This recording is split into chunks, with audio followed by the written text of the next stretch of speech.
Hi, this is Greg. I wanted to welcome you to the fourth out of five videos about the journal article and resource process. This is going to be a shorter video. I just want to briefly cover what you do since you've looked at your article and you've reviewed your article and you've selected the ones that you're going to write about. Um, so you have the article selected, you've pulled it up and you've looked at it.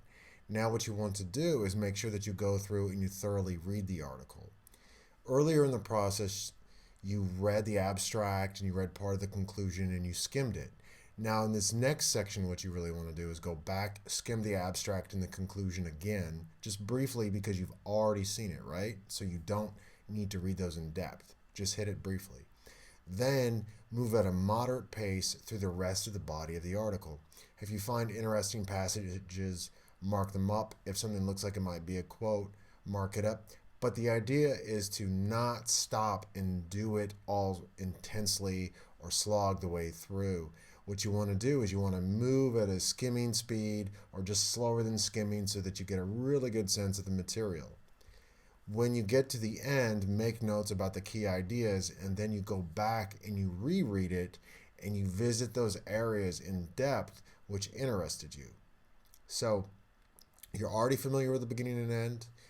You do an overview at a relatively quick pace, and then you go back and you reread those areas of intense interest. This should draw your attention to several different key points, problems which interest you. Now that you have that, think about and brainstorm how the NETS standards connect, how your classroom connects, what questions you have, and then I would write these out in a series of bullet points, or you could do a mind map or what have you. So you've scanned it, you've thought about it, you've brainstormed it, then I would set it aside for a day or two.